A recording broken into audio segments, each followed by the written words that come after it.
नमस्कार, टेक्निकल अड्डा चैनल में पुनः आपका स्वागत है। मैं GP Verma, ex chief engineer, UP power corporation limited. आजकल उत्तर भारत के मैदानी इलाके भीषण गर्मी की चपेट में हैं एवं टेम्परेचर नित नए रिकॉर्ड बना रहा है। अभी अभी टेम्परेचर 47 के ऊपर चला गया है, जो कि वाराणसी का टेम्परेचर मैं बता रहा हूँ। मानव शरीर का तापमान 37 डिग्री सेंटीग्रेड के आसपास रहता है और अगर इसका तापमान बढ़ने लगता है तो शरीर में कई तरह के फिजियोलॉजिकल चेंजेस आने शुरू हो जाते हैं, जैसे बेचैनी, घबराहट, अत्यधिक पसीना आना, डिहाइड्रेशन इत्यादि के लक्षण भी दिखाई पड़ने लगते हैं। अतः इस मौसम में वातावरण को ठंडा करने के लिए एक कूलिंग डिवाइस का घर में होना अति आवश्यक है। घर के वातावरण को प्राकृतिक तरीके से ठंडा करने के लिए कई विकल्प हो सकते हैं, जैसे घर की दीवार मोटी बनाना, घर के छत को सफ़ेद रंग के पेंट से पेंट कर देना, कंक्रीट के बजाय किसी और वैकल्पिक सब्स्टिट्यूट मटेरियल का यूज़ करना। लेकिन ये सब चीज़ें आज के बिल्डिंग कंस्ट्रक्शन के डिज़ाइन के हिसाब से संभव नहीं है।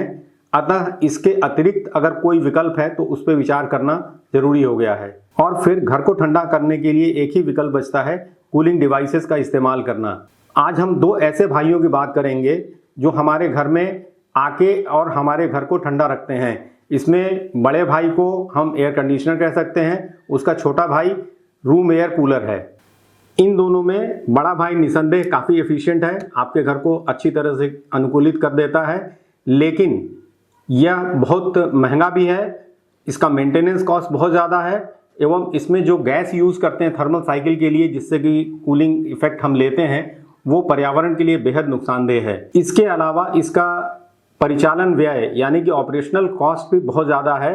एयर कंडीशनर अगर 1.5 टन कैपेसिटी का है तो यह लगभग 1.5 यूनिट प्रति घंटे खर्च करेगा। इस तरह से अगर आप हिसाब लगाएं, अगर 12 घंटे भी एक दिन में आप इसको चलाते हैं तो महीने में लगभग 500 यूनिट ये खर्च करेगा, जिसकी कीमत अगर 6 रुपये प्रति यूनिट के हिसाब से बिजली का बिल लें तो ये 3000 रुपये पड़ता है। यानी कि एक एयर कंडीशनर को एक रूम को ठंडा करने के लिए एक महीने में आपको 3000 रुपये खर्च करने पड़ेंगे। अब आते हैं छोटे भाई के परफॉर्मेंस पे। अमूमन जो भी कूलर हम यूज़ करते हैं उसकी औसत जो वॉटेज है वो 250 वाट के करीब होती है।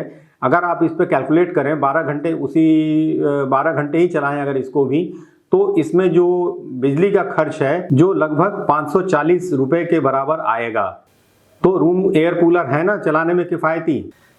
यहाँ मैं ये सलाह नहीं दे रहा हूँ कि आप एयर कंडीशनर छोड़कर रूम एयर कूलर का इस्तेमाल करें, लेकिन अगर रूम एयर कूलर में कोई खूबी है तो उसको बताना हमारा फ़र्ज है। आज हम इसी रूम एयर कूलर की खूबियों, उसकी कमियों और उसको खरीदने के बारे में, उसके स्पेसिफिकेशन कैसे तय करें इत्यादि के बारे में चर्चा करेंगे।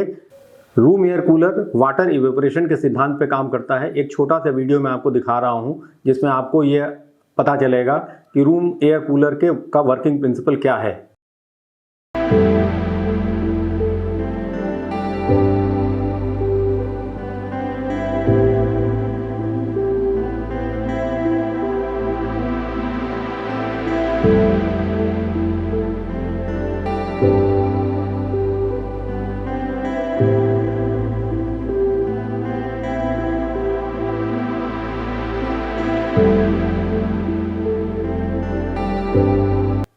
अगर आपने फिजिक्स पढ़ा होगा तो आप जानते होंगे कि लैटेंट हीट एक चीज़ होती है, लैटेंट हीट।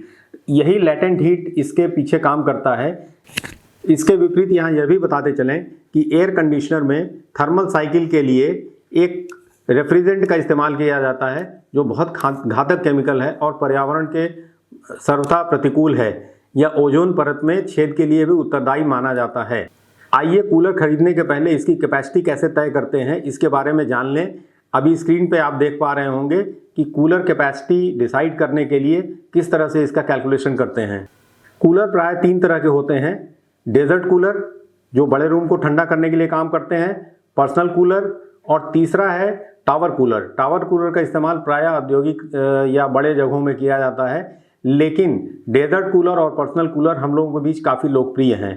इनके विभिन्न गुणदोष आपको स्क्रीन पे दिखाई दे रहे होंगे।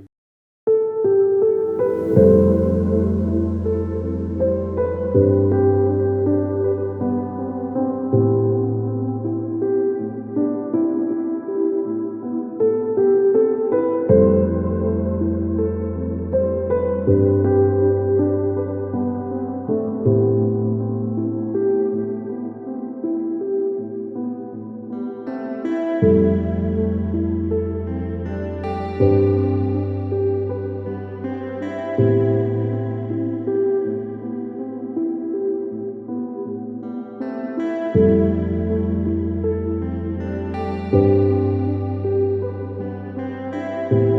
सभी कूलर में मेटल बॉडी या जीआई शीट बॉडी वाले कूलर काफ़ी सस्ते भी हैं और ये इफ़ेक्टिव हैं, क्योंकि इनको रूम के बाहर लगाया जाता है और ये हवा के दबाव को बहुत अच्छे से रूम में मेंटेन करते हैं।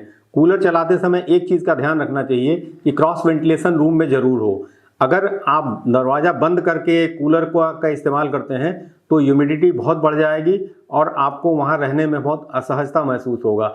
अतः जब भी वाटर कूलर का इस्तेमाल करें, एयर कूलर का इस्तेमाल करें, तो क्रॉस वेंटिलेशन का पूरी तरह से ध्यान रखें, दरवाजे खिड़कियाँ खोल के रखें। कूलर खरीदते समय कुछ खास बातों का ध्यान अवश्य रखें। कूलर में पानी जमा ना होने दें, क्योंकि ये मच्छरों का घर हो सकता है। और आजकल कई विशेषता वाले कूलर मार्केट में आ गए हैं, जैसे मॉस्किटो नेट के कूलर भी हैं जो अवेलेबल हैं, और इसके अलावा auto drain and auto refilling के कूलर भी आ गए हैं। इस तरह से अन्य कई फीचर जो कूलर में आजकल दिए जा रहे हैं कंपनियों द्वारा, इसका एक मैं आपको अभी पर्दे पे देख पा रहे होंगे, इसको देख लीजिए और ये सारी चीज़ें इनकॉर्पोरेट करते हुए अपना कूलर को खरीदने की, अपने बजट के अनुसार खरीदने की वो खरीदें।